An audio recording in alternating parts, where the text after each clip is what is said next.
healthcare is very complicated, and when you speak about in the Indian context, it becomes even more complicated because we are dealing with a population size which is unique in the world. Now to suddenly come in and infuse technology and say that, hey, I have a magic LLM model which is going to solve for everything, it's a very hard pill to digest.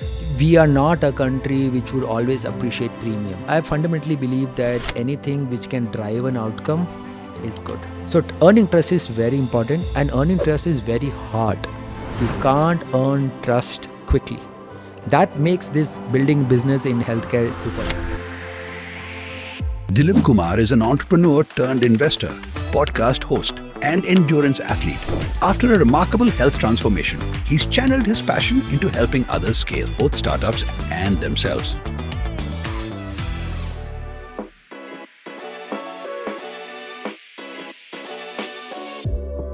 Hey Dilip, welcome to the Startup Operator podcast. Thank you so much for making the time.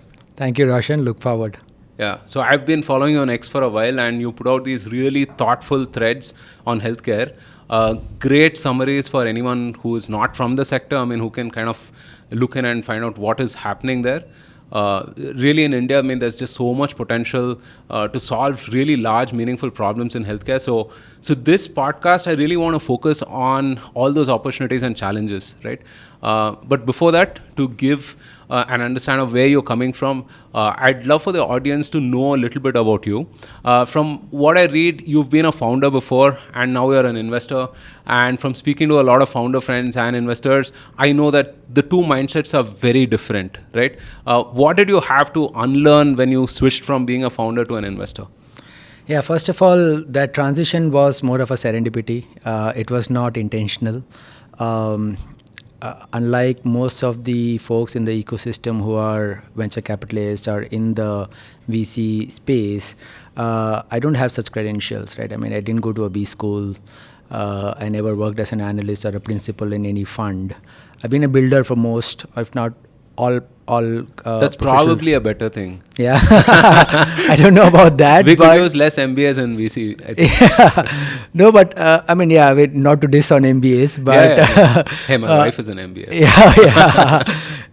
But since I've been building for most part of my career, and there was a point in stage where I was trying to figure out what to do next. So I had clearly some things in my to-do list what I don't want to do. So this was very much not part of my list as well. But it just so happened that I was sitting with Nitin, who was also my investor in my last company. And he just bounced his idea, hey, why don't we put together this way of investing in companies, which is perhaps not to be seen or it's not been done. And what could we do differently there? So I started thinking, right? And the playbook of the VC industry has not been reimagined for a long while.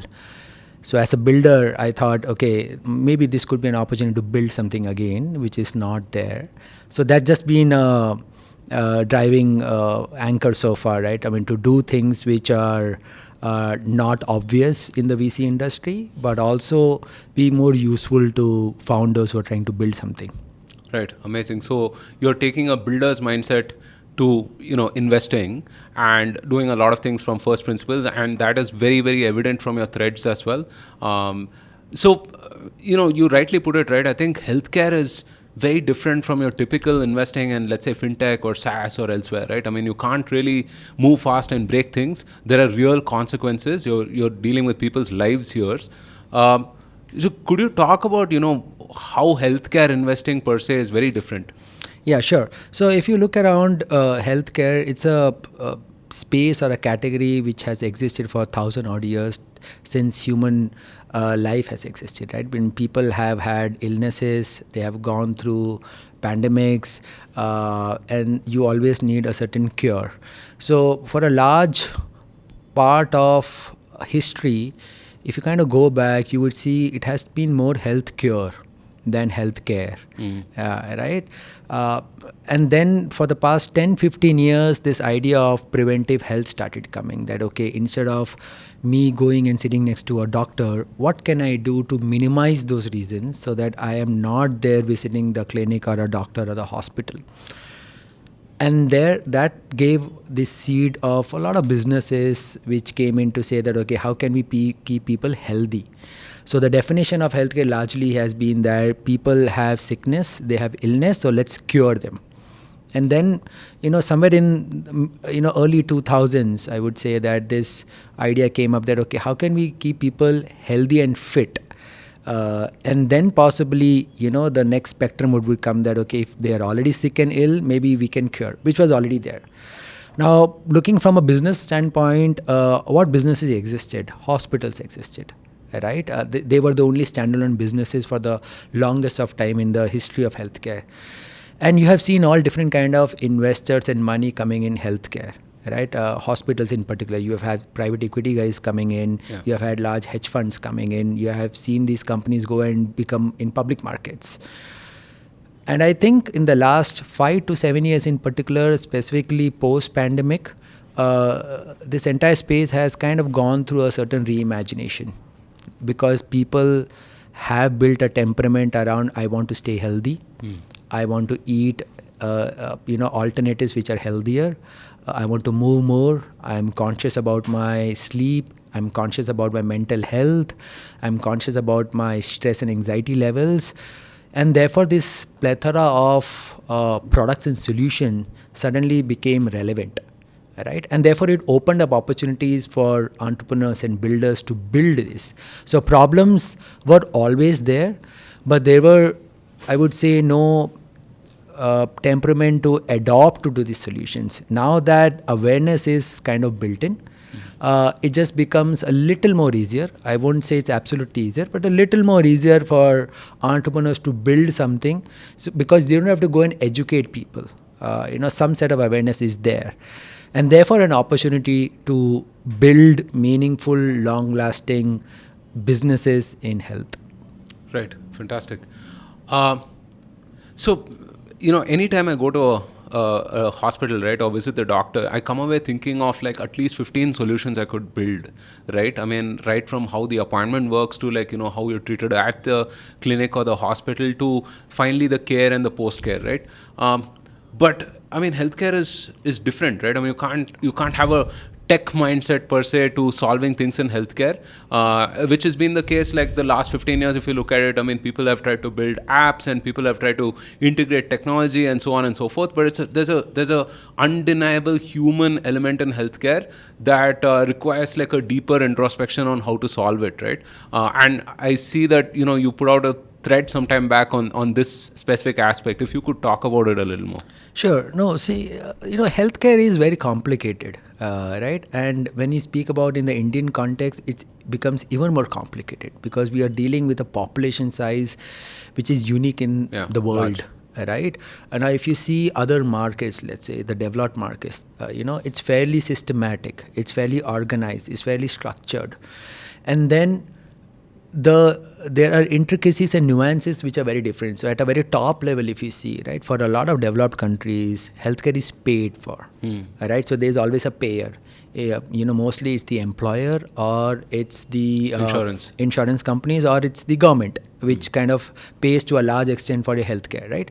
Now, when you come to India, healthcare is totally an out-of-pocket expense, right? So individuals have to pay, even though they might have an insurance, but they have to pay for it, right? And then you will also, and insurance covers only this much spectrum, which is like, if you go through a surgery, if you go through a certain hospitalization, but almost everything around OPD to consultations to diagnostics is paid by the end consumer, right? So that itself changes this entire economics of running a healthcare business. Now then when you go deeper, and then understand who are the system players of this ecosystem, it's huge, right? Right from a doctor to a nursing staff, to an administration, to an owner of the hospital, to a policy maker, to someone who is sitting as a regulator. It's very, very complex. Now to suddenly come in and infuse technology and say that, hey, I have a magic LLM model which is going to solve for everything, it's a very hard pill to digest. Right? Because there's so many stakeholders. Even if a doctor wants, it may not go sit well with the hospital administrator. Even if the hospital administrator wants, maybe the policy holder, the regulator might say that, look, it doesn't comply with a certain policy of it, right? So it's very complicated. And that's one reason we haven't seen yet genuinely technology making real impact on healthcare outcomes per se, because it's a long tail.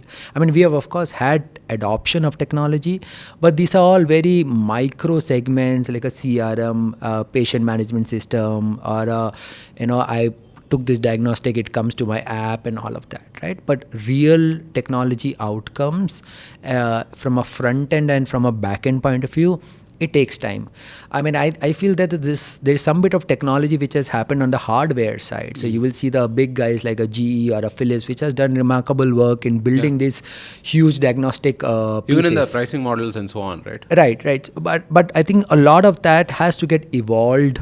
And to really penetrate deep to say that technology has made a massive impact on healthcare, we have to kind of see bit time now. Also, we have to keep in mind that in India, culture changes in every 10 kilometers, right? So where we are sitting right now, if you go left, right, 10 kilometers of radius, it's a very different fabric of culture, right? And now think about this massive country, what we have got. We are talking about multiple Bharats today, right? So the way the people behave there, the way people treat health, the way people perceive healthcare is very, very different. So what will work in certain sets of places will not work everywhere. Now this is exactly how we are so different from rest of the world. Like what will work in Finland will work across the country. What will work with Germany will work across Germany. But that's not true in India. And all this thing really makes it challenging to kind of, come out and say that, look, technology has made a huge impact. Right. Yeah, in general, I feel aligning incentives in healthcare is a supremely difficult challenge, right? I mean, you can take any kind of economic model, whether it's like, let's say the US or the UK or Canada or China, elsewhere. No one's got that perfect answer, right? I mean, there's always incentives that are misaligned with all of these stakeholders. Here, for example, we have the lowest doctors per 1,000, we have the lowest beds per 1,000, and so on. So the healthcare is incentivized to get these people out as soon as possible, right? But that may not give the most attentive care that patient deserves. Yeah. In fact, I want to add there that the doctor-patient ratio what India has got is actually even better than US and rest of the developed countries, right? But yet it is convoluted because the ratio is very skewed in terms of who the patient is, right? So, I think if the number, I have to look up the number, but I think for every 1,000 patients, we have some 8.3 odd doctors. I mean, that's the ratio, I think, right? I have to correct the number. We have to look it up. But that's actually better than US and Europe. Oh, really? Yeah. But the challenging part is because of the accessibility bit of it, right? So number of doctors available and the patients available, the ratio seems to be okay. But to get to that patients, that's challenging part. And therefore, that ratio gets even more skewed, which is not the case in, rest of the world. You mean to say that there's access to healthcare, but quality access is challenging, or I didn't quite understand that. No, so access to, so for example, when I say, let's say you have X number of doctors and the patient, majority of that access is by only percentage of patients, let's say, which is, see, most of the doctors, if you see the penetration, would be in the metros. Right, so people in the metros would have an easier access to the patient than people in beyond metros. So it's not evenly distributed. Yes, so from a population size point of view, the ratio is better. Right, the number of doctors available, number of patients. But really, from an access point of view, people who are not in metros, their access is hard. So from a survey point of view, we might stand better. in comparison to the US or Canada. But that's not as how it is in the ground reality. Right. So the first generation of startups, perhaps in any domain, tries to like take a model that's been successful elsewhere and copy it here, right? I mean, you had this happening, let's say, in e-commerce, in a bunch of the consumer internet and fintech and so on. But you have said that for reasons where the fact that the models are extremely different in US and China, those models or those solutions that have thrived there cannot work in India, right?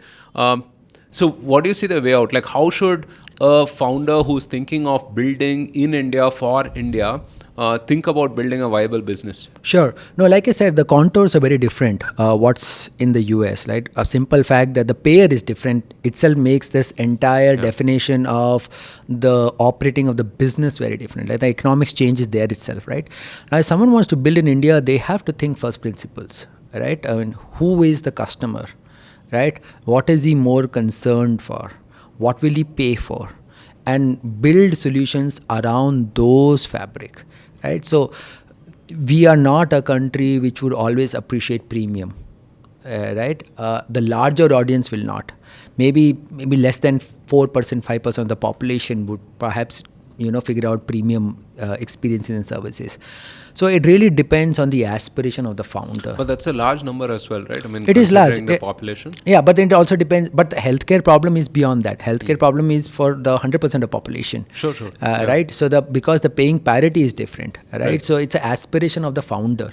For whom are they building? Are they building for 1 million people? Are they building for 10 million people? Or are they building for 500 million people? Because problem of healthcare exists throughout.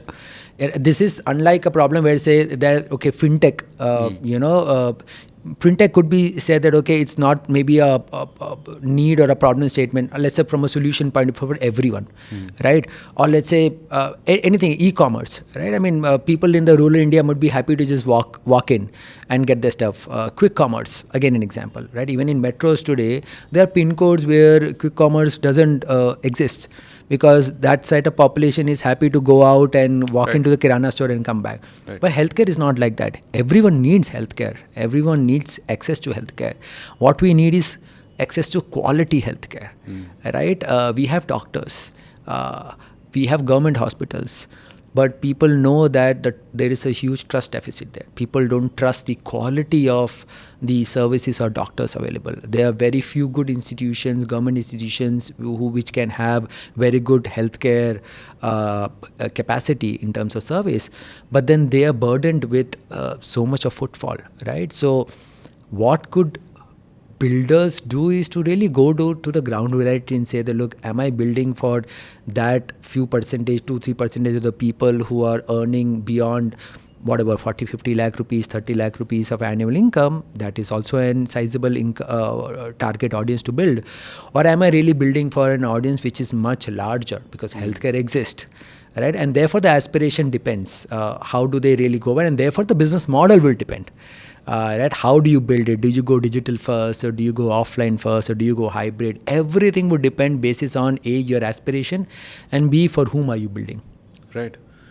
Sometimes I wonder why we have so few doctors actually. I mean, it feels like the supply has been capped almost artificially, right? I mean, I wish I had an answer. I mean, if you look around, everyone wants to be a YouTuber and an AI engineer, right? So, no, it's a very hard job. Sure. And I sometimes feel that it's also sometimes goes down to be very less appreciative and also a thankless job, right? Yeah. Because in the world where we live today, they work around the clock. Yeah. They're not much appreciated. They don't get any social media fame. Sure. Most of the engineers and designers and podcasters and startup people are getting all the fame, and they're just going out and helping these patients. So, I mean, again, it's a existential question that, it has to really come intrinsically that, I want to be a doctor. Like back in the days, 40, 50 years back, it was considered more as a noble profession that I want to bring an impact in someone's life, and therefore doctor is. Today, it's more of a high agency opportunity that where is that I can make more impact. Huge economic liability as well, right? Financial liability as well. Of course. Mean, given the fee structure and whatnot. Of course. When you look at these other ecosystems, right, whether it's China or US, what are like one or two things that you feel could be different about India? What are some things that we could copy from them? It's a tricky one to answer. I think because each of these countries are culturally so different. I'm sure there would be some commonalities. One, of course, I feel often is that, for example, US has done a very good job in creating regulations where you could bring a certain product and solution from a builder point of view, and it kind of quickly goes through the checks and balances to hit the market. Whether if it's a nutritional or food product in FDA, via FDA or elsewhere, right? In India, it's a bit tricky, right? The regulation wise, there's FSSAI, then there's CDC, SCO for medical devices. So I think that being one from a policy making point of view, but also generally from a temperament point of view. I think one thing is that when we often compare to US is that consumers there have a existing knowledge and temperament in terms of understanding basics about health. For example, nutrition, right? People know what nutrition is. They know things, fitness. In There's India, a greater awareness. There's a greater awareness, right? And that has also probably happened, I would assume, because they had a culture. They had a culture early on to send kids to go and play. Fitness was, I'm not saying US is a healthy country, but generally there has been a certain culture where they appreciate and they encourage people to stay fit early on. In India, it's more like a midlife crisis, right? When you cross path with a situation, then you realize this is what I want to do. So I think maybe I can't talk much about China because China is more like a black hole. You really don't know what's happening there. Right. But if you compare to US and other Western countries, I think this general part that there is a general awareness of staying healthy, which is what we are lacking in India right now. Right. But I think post-COVID, we've had a greater sense of, health in general, right? People are a little more aware, I would say. People have been trying to protein max also, right? I saw the thread that you put out, which was super insightful on how we're building protein products and companies and so on, right? Do you think supplements as a market in India, right? Do you think it's just beginning to bloom, you think? Yeah, you're right. I think post-pandemic, the market has opened up, both from a consumer point of view and from a brand point of view. There are way more brands right now. Like my inbox alone, I get at least 10 to 15 emails every week, right? Someone trying to build something in, supplements or nutraceuticals, Plant right? protein and... all types, right? And sometimes I feel there are more brands than consumers out there in the market. But for sure, I think because the awareness is there, two things has happened. I think the current generation, people call it the Gen Z population, right? There is a much more keenness to try new products. And there is also an openness to spend on products, which was not there maybe 5-7 years back, right? People are spending, they're not sitting on the decision for a long time to think whether I should buy it or not, right? Because quick commerce have kind of made it much easier, right? Distribution is much more easier. So if you want to buy a product, you go to a social media, see an ad, you can quickly go to quick commerce, in 10 minutes it's there on your doorstep. Which earlier, that logistically it was a friction because you have to see an ad, you have to watch a TV for that, then you have to wait for that to come to your local modern trade or a general store, and then walk in there and then confuse yourself across all the brands. Right? So all that fabric has changed, which has of course now opened up these opportunities. But I think good products will win, right? Even though there's a lot of noise, I feel there's of course way too much, like you say, proteinization and across all the spaces, whether it's supplements or nutraceuticals. But I think good products will win, right? Because the consumers today know. They also have the toolkit to filter what is good or bad. Yeah. There's enough of knowledge out there. There are enough podcasts out there, content out there. Right. So you don't have to, earlier you'll have to, wait for 10 people to use it and then to tell you the experience. Right. Now all you know is just go to X or social media and post about it, and in 5 minutes you have a survey done for yourself. Yeah. So that has democratized decision making, and therefore it's opening up opportunity for brands. So in my opinion, I think two things have kind of improved adoption on that front. One is that obviously we have rising discretionary income. So people don't mind trying something new. The cost of the decision is a little less, it's a little less compared to like our parents' generation and so on. And second is, more importantly, we have this feedback loop that you mentioned, right? I mean, there are enough content out there that, you can't escape with a bad product as such. One thing that we also saw over the last like 5-10 years, especially post-COVID, is this whole quantified self movement, right? I mean, it started with perhaps the Apple Watch, and then, you had all kinds of like rings and so on and so forth. Do you think that that's kind of plateauing right now? If you think it is plateauing, then, what is the next evolution on that front? Yeah, I think with any, like everything, there is always a trend. Right, self-quantification, if you go back to history, has always existed, even back in the 70s. Right, people were quantifying what they eat, how much are they eating. They were tracking how much of time they are spending under the sun. But it just become mainstream over the last 5-7 years. So there has been this cult, so-called tribe, if I may call, of people who were experimenting, and these are basically geeks, who are trying to quantify every bit of it, and eventually trying to see that if that can be productized. So it has existed. I think with everything, it would hit a certain ceiling point, and because they would always be powered users who will continue to do that. Like I know a bunch of people who would have all their fingers with rings and bands and multiple glucose monitors and all of that. But there would be people who will continue to experiment. But I think from a mainstream point of view, people adopt it and realize it may overwhelm them. So I don't see this happening like a mainstream thing. They would be in the corner of internet, people who will continue to do it and post it on a Reddit or elsewhere. But I don't think this would become like a mainstream trend. I think we have to move beyond just measuring, right? I mean, like classic case is my mom, right? She's absolutely opposed to any of these things, right? I mean, she says, why do I have to know all of this? And okay, it's bad enough that I have to get all these numbers every once in a while, let's say every 3 months or a couple of times a year. I mean, I can't live with the fact that there are numbers every day, right?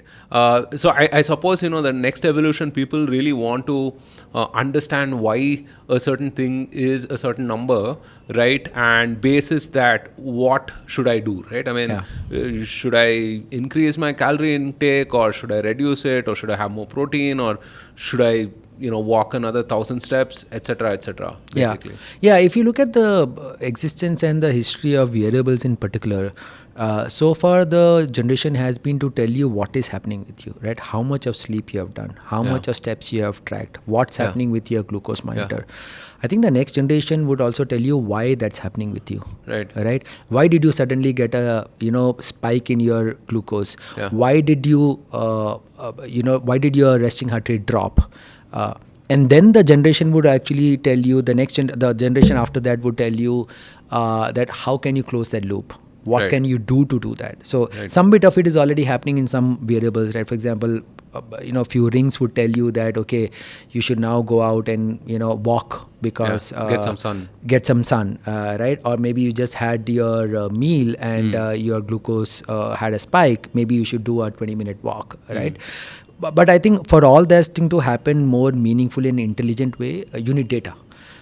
So it's a starting point. Yeah. So only more and more people use it, these systems will have the data, and then therefore they will become intelligent. So, and I think your mom is right. I mean, like I said, it's each to its own, right? I mean, some people also get stressed and anxious, right? I know people around me, a few people who would say that, hey, I got a very good sleep, I felt, but the sleep score said that I was horrible. So you go in that rut of that, okay, who's right now? So it can also give you a stress and anxiety. But I feel that right now you just have to, it's like saying that it doesn't make sense. I mean, I don't know if it makes sense for you to check your bank balance every 1 hour, Yeah.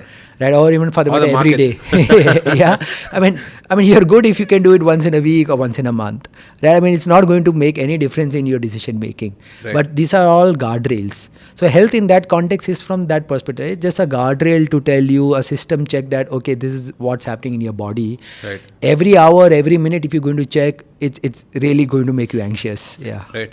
Speaking of, mental health is another huge domain, right? And there's a lot of scope, I feel, on that front. I mean, but apart from, apps or systems that kind of connect, let's say, counselors or psychologists or psychotherapists to end patients, have you seen anything else on that front, in the startups that you meet and so on? Any other solutions on that front? Yeah, mental health is also a topic which is also moving very fast. I think the first generation of solution providers in mental health was, hey, I will connect you to this set of curated mental health therapists and professionals I have. And you can just come and make a choice and you can book an appointment and talk to them. Right. And then came this wave after ChatGPT, the AI models became so intelligent that why would you need a human intervention? The AI model itself is smart enough. But what it lacked, it had a lot of intelligence, but it didn't have emotional quotient. Right, so you still, and mental health, mental therapy is a process where it's very iterative, right? It requires a lot of emotional quotient. It's just not about, hey, I'm feeling stressed today, what should I do? And hey, this is what you should do. Instead, okay, tell me how was your day? What happened? What made you stress? By the way, did you experience this? So it's very iterative process. So then there's this, like I said, this generation which came in with apps, which is more of a DIY app, where you talk to a chatbot, which is powered by AI.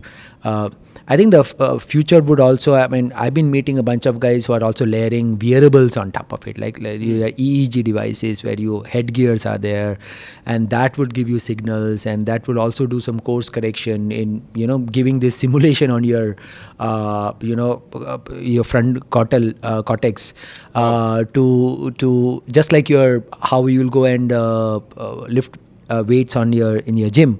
You're doing that for your brain. Right? So I think the future would be a mix of all. There would be a set of people who would definitely require human intention for a longest time.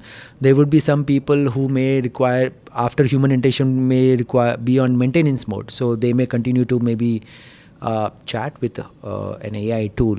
Right. And then there would be people who would also maybe use these wearables to get interim adaptations. But in general, I think the mental health category is evolving a lot. Large part is also, most people don't even know today that they at first place require mental health support. So that definition itself, it's a taboo subject for sure. It is taboo, and the definition is also just getting built right now, right? I mean, the point that, look, it's very easy. If you put up weight, if you put up weight, that, okay, you have to go for a run, or you want to go and get to the gym. But when do you know that you need a help in mental health? That clarity is not there yet. Right. So I think that ecosystem has to get built, and then therefore opportunities for these solutions providers will be there. Right. Any thoughts at all on, let's say, alternate medicine, right? Because especially in India, I mean, we have a rich tradition dating back to thousands of years of, let's say, Ayurveda and some other forms, right? And I think the government also has made some strides on that front in terms of formalizing it, making it a little more, let's say, in tune with the modern scientific process and whatnot. But do you get pitches at all from these kind of startups and so on?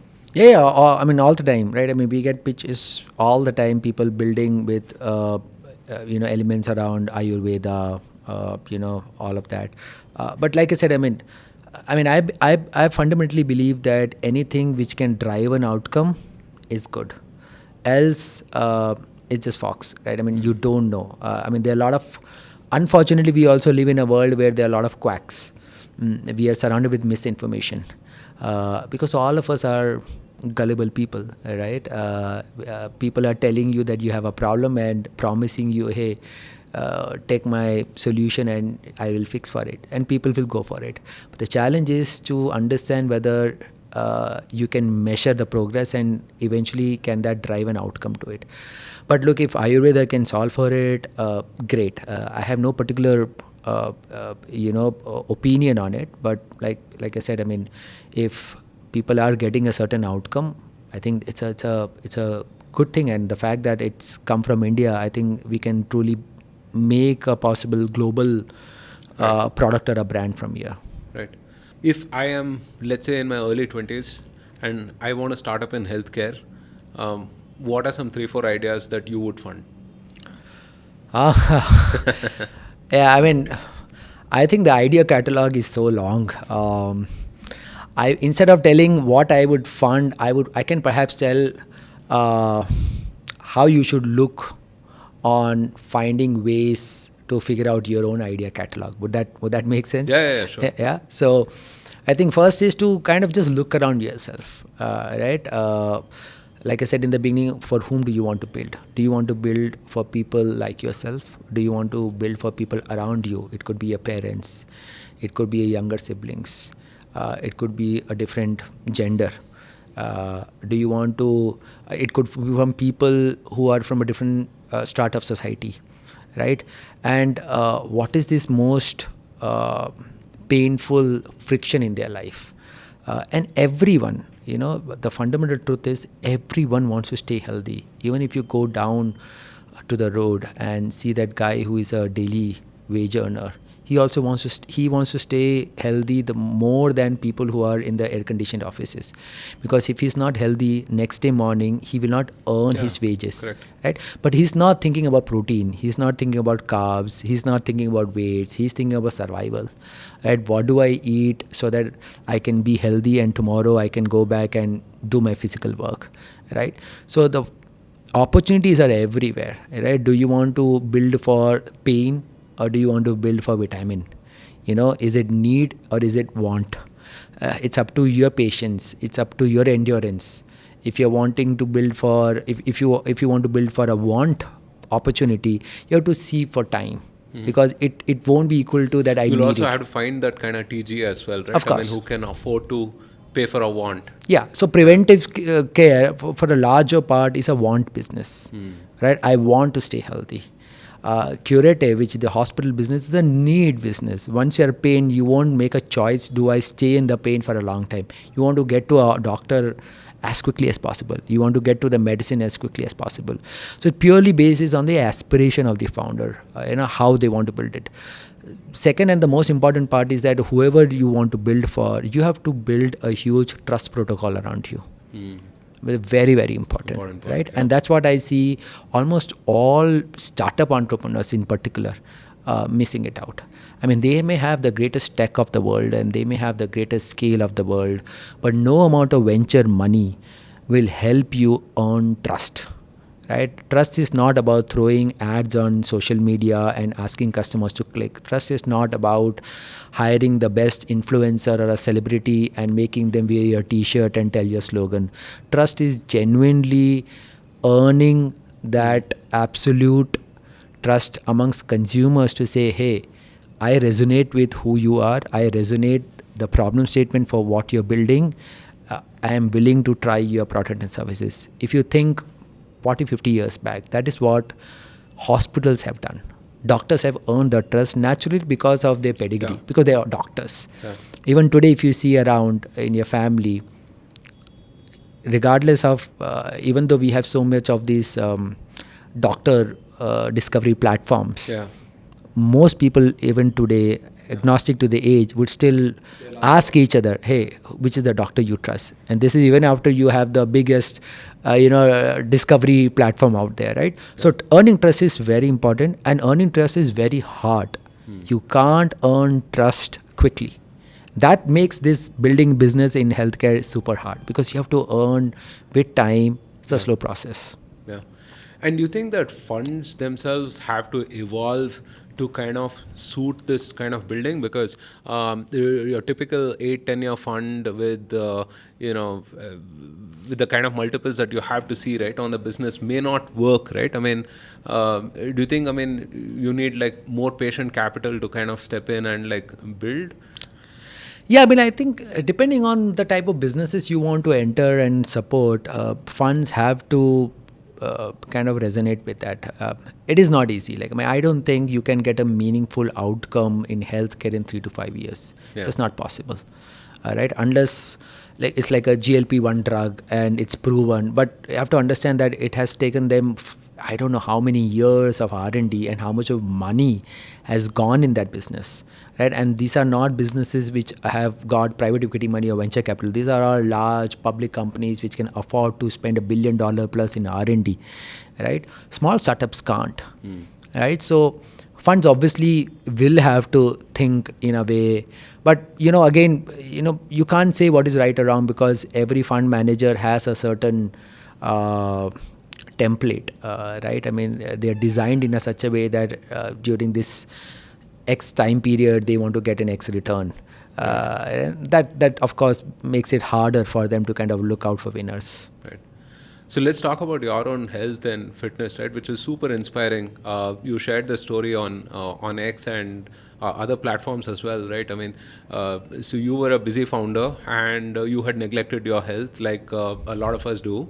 And there was this one moment where you kind of changed things around, right? Could you share some of that stuff? Yeah, I mean, now it seems to be like a very What was common that, thing. about 10 years back? It's been, this is I think year 2015, okay. around 10 years now. No, like you said, I mean, I've been an entrepreneur for most part of the year. I mean, building a company, hustling, valuations, raising money, product, that has been the priority. And there was a point of time where I realized that everything was going backwards. Point in case particularly, this fiscal year end, you need to submit this medical bills for your reimbursement, right? And I think some 15,000-20,000 rupees in a year where you get this medical reimbursements. Right. And when my accountant asked that and I went to him, I realized that I had almost 4 to 5x of what the expectation amount was, and that was turning out to be almost 50-60% of my annual income. And I mean, not that I was earning a lot. I mean, as an entrepreneur, you don't encash a lot of money, but even whatever I was taking home, I had spent some more than 60-70% of that money to my medical bills. And these are not surgery bills. These are just OPD and diagnostics. So that was that eureka moment for me, that what am I doing? It just, instead of building, I'm just breaking. I mean, I think everyone has to go through a suffering to really pause and figure out what to do. I know there's like a universe amount of healthcare advice out there, right, in terms of getting fit and getting healthy and so on. But what were like the top 3 things for you that moved the needle the most? For me in particular, it was getting to a sport and just being consistent to it. Like for me, it was running. I, for the longest time before that, had possibly seen all the gyms in my locality. Like most people, I had signed up and lost money, but it never came to me very naturally, right? But running, in my case in particularly, it just was very organic. Right, that feeling of getting out early in the morning when the city is, half sleep and there's no traffic, and you're just out all alone. I know it's very cliche to say it's meditative, but it just felt like that, and as an entrepreneur, that's your me time. You're kind of having a stand-up meeting with yourself to say that, what happened previous day and what's going to happen to you the next day. So running came to me naturally, and I just had to build a consistency to it. Just a very natural way of doing that. But then fast forward, I won't say that running should be the only tool. I mean, you have to look from a very holistic way. It took me some time, and for the past few years, I'm looking at more from a holistic way. Then, I mean, running is one bit of it now. Strength building is one. How do you build strength? Because as you age, you lose muscles. So you have to be very, very mindful about, if not building a lot of muscles, but at least maintaining what you've got. So yeah, I mean, running was that anchor to me in the early days. Wow, fantastic. Okay, so we're going to do something unusual. Since we spoke about health and fitness, I mean, we want to end the podcast with a few push-ups at least. So okay. we can inspire people. Okay. So, can we switch to... Yeah, are you sure? Are you sure that you don't want to embarrass me? I'm at my heaviest in about 5 years right now. So, but I mean, why not? Okay, sure. Yeah, we can do that. All right, let's go. Form matters. 5. 5. Okay, let's go.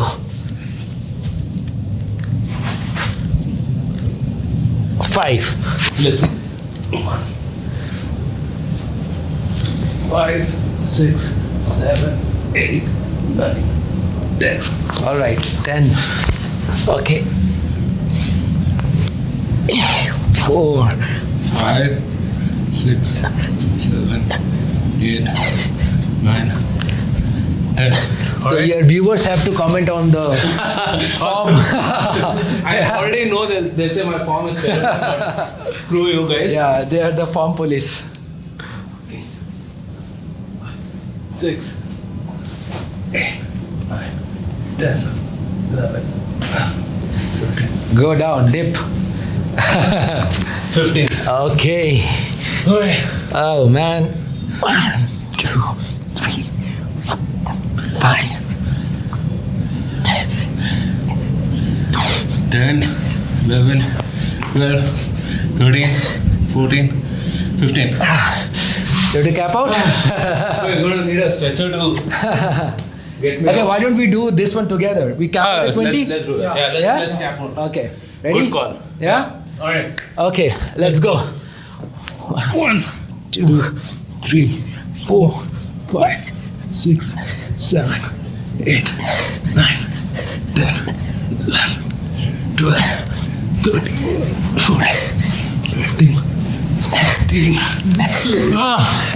17, 18, 20. Okay. We should at least get 20 times more comments.